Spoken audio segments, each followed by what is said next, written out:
Larry Leith, the Kerr County Sheriff. I'm going to kind of go over some brief notes with y'all real quick, then I'm going to pass it on to the mayor. Hundreds of first responders remain along the Guadalupe River in Kerr County working to reunite families. The large search and rescue effort, including local, state, federal, and volunteer agencies, continue.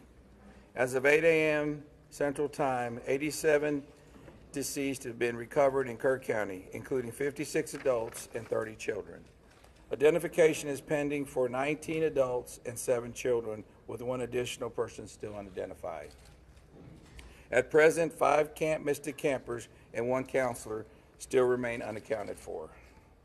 We ask private boats to stay off the Guadalupe River to allow search and rescue teams to operate without any interference. This is a tragic time for us. We're so grateful and thankful for all the resources that have been provided to us to do this job. And I can assure you we will not stop until this mission is complete. At this time, I'm going to turn it over to City Mayor.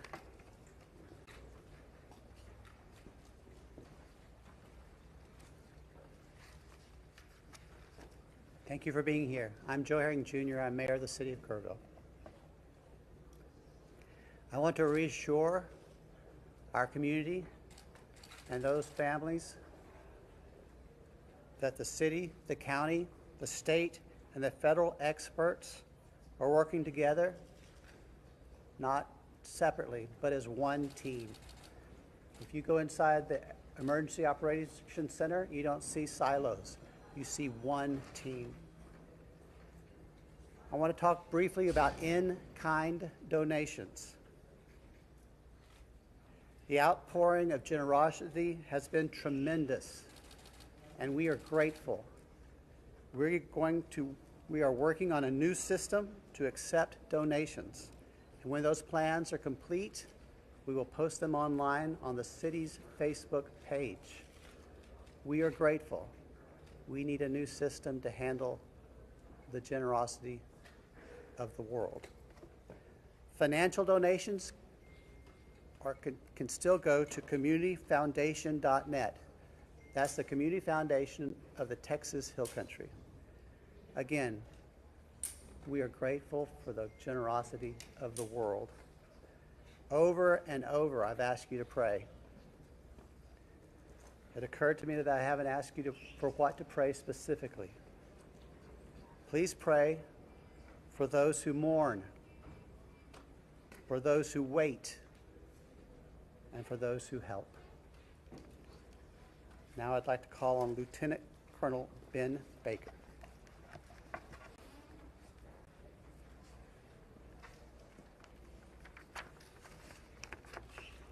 Morning, everyone. Thank you for being here.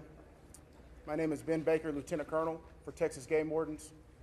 I'd like to start out by thanking the Mayor, Sheriff, Chief, our local state partners, Texas Department of Public Safety, and the many others that have responded to this tragic event. We as Texas are strong, and together we face adversity. Your Texas Game Wardens responded in the early mornings of Friday to this tragic event, along with many other local and state partners. Since the early mornings of Friday, your Texas Gamers have had over 300 game wardens in the area, serving the people of the state of Texas and the citizens of Kerr County. Among that, we've searched 26 river miles since the tragic event has started. We've had approximately 444 rescues, 30 recoveries. Some of our resources and assets we have dedicated to this tragic event include 2 helicopters with hoist teams, 12 drone teams, 10 canine units, 9 swiftwater boat crews, 15 airboats, 16 UTVs, and 169 four-wheel drive vehicles. Your Texas Game Wardens will remain here and serving the community. We just ask you to continue to pray for the victims, for the families, for your first responders, for everyone involved. We'll open it up now to questions. If anybody has any. Can you talk about how challenging it is for you guys in the mud, for big trees? What's it been like with the different terrain? No, thank you for that question. Extremely challenging. You know, we've got, of course, your Texas game wardens out there, your local, your state partners, Texas Task Force 1. We've got the National Forest Service out there. We've got A&M Forest Service. We've got numerous responders with specialized capabilities where we've got these large pile of debris. And with our canines and you know, when we're trying to make these recoveries, these large piles can be very obstructive. And to get deep into these piles, it's very hazardous. And those specialized teams have to go in there layer by layer because our first responders, also the safety of them is concerned. So it's extremely treacherous, time consuming, it's dirty work, the water's still there. So we're having to go layer by layer, peeling these off to make those recoveries. So we're... What about mentally? Like when you guys stumble across someone who may be deceased, how do you process that? Absolutely. We process it the best we can. We have professionals in place, our crisis intervention team.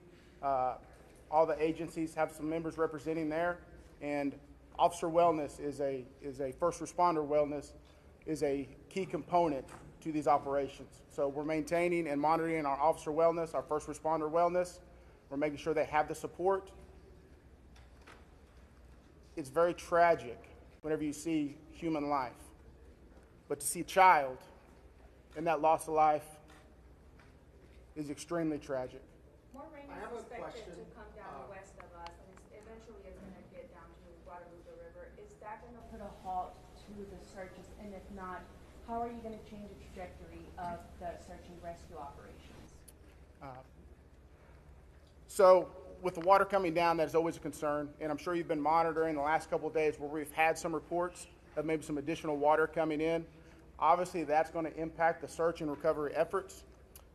You know, us with numerous other agencies do have air capabilities, drone capabilities. We've got numerous fixed wing, rotary helicopters here. So it will alter our patrol patterns and alter our searches, but it won't deter them. I have a question for the specific discussions and actions were taken between the time the first flood emergency alert came in at 1:14 a.m. and then when the river first started flooding, those hours later. What were the specific actions and discussions that happened in those hours? Can you repeat that again, please? Sure, absolutely. I would like to know if you could outline, please, what the specific actions and discussions were that local officials took between 1:14 a.m., that's when the first flood emergency alert came out, and hours later when the river first started flooding. What happened in those hours? What I can tell you, when I was first notified, it was around the 4 to 5 area. One of my sergeants was in dispatch when the first calls started coming in, the actual 911 calls come in. It was between 4 and 5 when I got notified. Okay, but prior to that, in that 3 to 4 area, my understanding is, and we're in the process of trying to put a timeline. You know, that's going to take a little bit of time. As I've told you several times, that is not my priority this time. There's 3 priorities. That's locating the people out there, identifying and notifying the next of kin. That is what I'm taking as my job as sheriff here to do. Okay. With all due respect, sir, I think that the community here is asking these questions. What happened? When did it happen? Was the emergency manager awake at the time? Did they push the button to issue an emergency alert? Sir, it's not that easy when you just push a button, okay? There's a lot more to that. And we've told you several times. So did it happen, sir? I can't tell you at this time. You Okay. can't tell me if the emergency manager of the county actually issued an emergency alert. Okay, Sheriff, who Shimon, is just give me a second. Emergency Answer the question. Operations Center? Who Let runs him answer the question. the Emergency Operations Center? I'll come back to you. I ain't Thank going you, sir. nowhere. Appreciate it. Who runs the Emergency Operations Center? We have a communication center, a dispatch, okay? We have a communication center. That's where the calls actually go to the police department, then they're forwarded to Right, us. but leading up to this, in monitoring the weather, there's, in any large city, in any state, there's an Office of Emergency Management that is monitoring the weather, that is watching and listening and getting briefings. Who was getting those briefings in this city, in this county? Who was receiving that information? And who would have ultimately made the decision to evacuate, hearing what was coming in from the Weather Service and other people? Okay, what we would have done when we get notified, okay, I'm gonna tell you that. You're not emergency management though, right? The sheriff's not EOC. No, there is Who no, is I meant EOC? as the city, yeah, help me with that. So we understand you have many questions. Right. Hang on. No, I understand, but you're not gonna answer the question because that's up to the city manager and the mayor to answer those Correct. It's the questions. county emergency. We management. understand you That's have the many judge. Where is the questions. judge? The judge is not here. We understand that, but right now, this team up here is focused on bringing We people understand that home. too, but there are a number That's of our focus. questions that are All leading those up to questions this. will be answered, but the No. priority right now It seems like you're is ducking bringing the- people home. We totally understand that, and we value the incredible work that is being done by those first responders. We're seeing them out there muddy and sweaty and grinding it out day after day.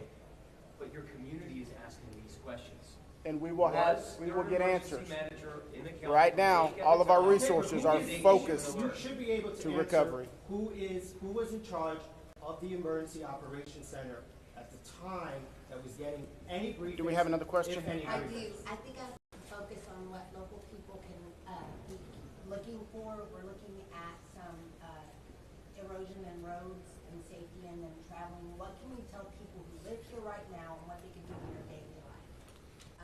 Should they worry about traveling on roads? Do you know anything about that infrastructure? Sure, absolutely. Jonathan Lamb, Kerrville Police Department. So we know that there's substantial road damage. Some roads have been closed for safety. We've got crews out there in the county, shoring them up and making sure that people can travel to and from. What we're asking for the public to do to assist us is if they believe that they have seen someone, a victim, notify emergency services. Call 911, let us know, or use our non-emergency numbers, area code 830-257-8181. Contact our dispatch team and we will send officers out there. We also ask folks to limit their travel. Our first responders have had a very difficult time getting to where they need to go because of the amount of people who are flooding our roadways. We understand there's natural curiosity. People want to come here and see the flood damage. Now is not the time for sightseeing. This operation is ongoing and continuous, and it will continue. I've got time for one more question.